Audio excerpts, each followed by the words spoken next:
We need to talk about Arsenal's depth and we need to talk about Andrea Berta's summer transfer window, where it was very criticised by a lot of fans, lots of rival fans, and Standards FC said Mosquera isn't good enough, Odegaard isn't good enough, Madueke is a panic buy, Andrea Berta doesn't know what he's doing.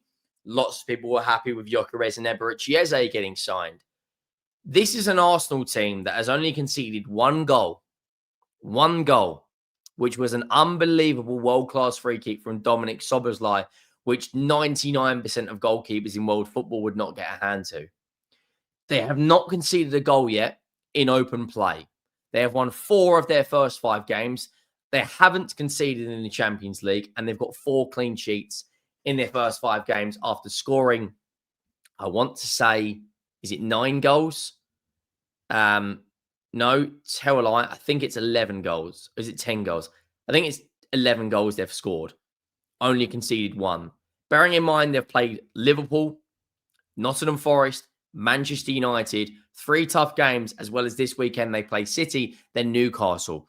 By the 6th game week of the Premier League, they would have already played Man City, Newcastle, Man United away, and Liverpool away. To come out with that good of a start, bearing in mind after Newcastle, they play West Ham, Fulham, Palace, Burnley, Sunderland. Like, it's a very okay run of games once they get Manchester City out the way. We need to speak about Mosquera. We need to speak about they're doing this without 4 of their best players in Saliba, Saka, Odegaard, and of course Kai Havertz. If you took 4 first-team players out of Spurs' team, out of Chelsea's team, out of Liverpool's team, let's do my team. If Tottenham lost Romero or Van de Ven because they've lost Saliba, we lost Kudus because he's our right winger. We lost, let's say we lost a midfielder. So let's say Bergvall, and let's say we lost Xavi Simons. Would we have won 4 of our opening 5 games as well as that? I'm not so sure. It would be a lot more of a struggle. And also, Mikel Arteta's in-game management yesterday against Bilbao was fantastic. The 2 changes he said, which even me, when I was doing my watch-long, was trying to be critical. And he just basically put up 2 fingers to everyone and said, I know what I'm doing. He subbed off Gyökeres for Trossard. He subbed off, brought Martinelli on, who made an instant impact, who scored 36 seconds later. And the 2 substitutions he brought on, both scored, both assisted. So Standards FC right now, who have got this unbelievable standard, which is only really, I would say, realistic if you're a Real Madrid or Barcelona fan or a Celtic fan to win the league every single year, looking at how competitive the Premier League is. I think Arteta deserves huge praise. I think Andrea Berta for his summer window deserves huge praise. We're going to break it all down. We're also going to talk about Mosquera because he looks insane. Make sure you go down, you drop a like on the video. If we could hit, say, 500 likes, that'd be absolutely glorious. And the road to 100,000 subscribers is well and truly on. 93% of you, yes, you, watch this channel on a daily basis, whether you're a Spurs, Liverpool, Arsenal, Chelsea, whoever you support, watch this channel, have not subscribed. The road to 79K is well and truly on. We're less than 800 away. If you could go down, hit that subscribe button for me, that would be absolutely glorious. Now, the team that Arsenal played yesterday, 2 players I want to talk about, and that is Gabriel and Mosquera. This season, so far, in the opening 5 games I have watched, and I've watched lots of the Premier League this season, I've watched 2 Champions League, 3 Champions League games, all the highlights. So far, the best centre-back for me this season has been Gabriel. Now, what is incredibly difficult for Mosquera, however you pronounce his name, I've probably butchered it 5 times already this video. He has come in for an injured William Saliba, who has partnered Gabriel now for 3 years and developed one of the best centre-back partnerships in recent Premier League history. He's come in for that, right? He has done fantastic.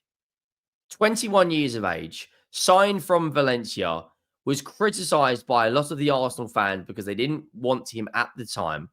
Is versatile, can play at right back, right? And has been very, very, very, very good. Hasn't really put a foot wrong so far during his Arsenal career. And they signed him for what? 18 million euros. He's played 4 appearances, a full 90 in the Premier League, and 201 minutes across 3 Premier League games, a full 90 in the Champions League. Alongside Timber as well, he's probably the best right back in the Premier League right now, and Calafiori. Now look at this Arsenal bench.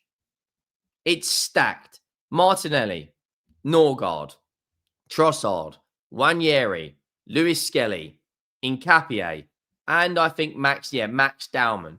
From creative perspective, you've got Trossard, Martinelli, Dowman, Wanyeri. From a defensive perspective, you've got Nkapie, Saliba, and Miles Lewis Skelly.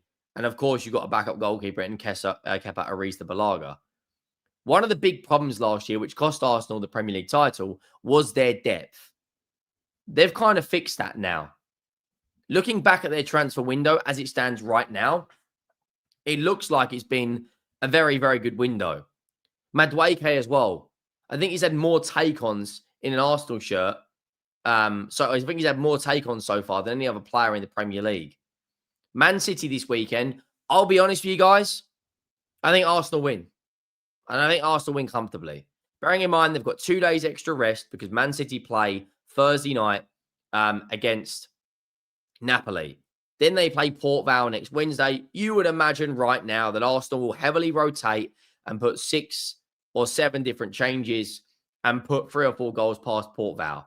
Then they play Newcastle United, which again, by game week 6, Newcastle away, Man United away, and Liverpool away. Everyone was writing them off and saying after 6 games, they're going to be absolutely finished.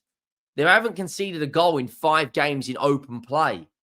Are we really witnessing one of the best defensive units in recent times? Yes, we are. After that, they play West Ham, which right now West Ham are in the absolute pits. And I expect Arsenal to go out there and put 2 or 3 past them, especially if Graham Potter is in charge. Now, one game that is 1,000% going to be a challenge because they have struggled there in recent years is Fulham away. After Fulham away, they then play Atletico Madrid, Crystal Palace, Burnley, Sunderland, Slavia Prague. Like, when you play Tottenham, Bayern, and Chelsea and Villa is where it gets difficult. But up until the 22nd of November, I'm not saying Arsenal are going to win the next 10 in a row. I'm not saying that. But at the same time, I am saying they will win 8 or 10, probably 9 out of 10 games. They will drop points somewhere because that normally happens with every team at the top. You do draw the occasional game. But this is where you're going to find out how much Arsenal want to win their league title. When Odegaard, Havertz, Saka, and Saliba are back in this team,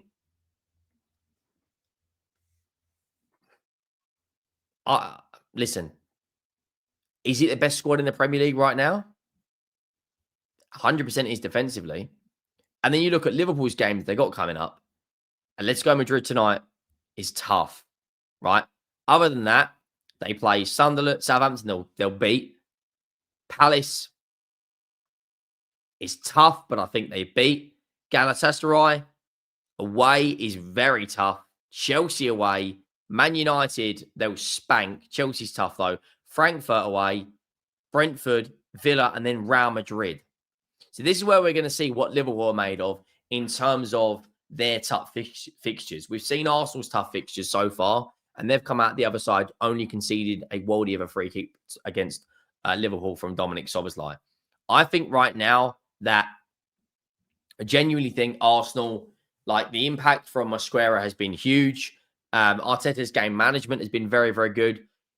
You know, Norgard and Nkapie were to come on. I'd imagine they would both play against Port Vale and probably other Champions League games as well, maybe Slavia Prague. But it's a squad game now, and now Arsenal look like they have a squad. Let me know your thoughts down below. It's going to be another really, really interesting night of football in the Champions League. Of course, Liverpool playing Atletico Madrid, Chelsea, playing Bayern Munich. We will be there covering all the games. And then tomorrow, Man City play Napoli, Newcastle play Barcelona. We'll be covering both of those. And then we will be there for the Merseyside derby, Liverpool versus Everton, which could be an absolutely insane game. And then Sunday, we've got the big one, Man City against Arsenal, along with Brighton playing Spurs. And there's just so much football coming our way. I'll see you soon. I'm out.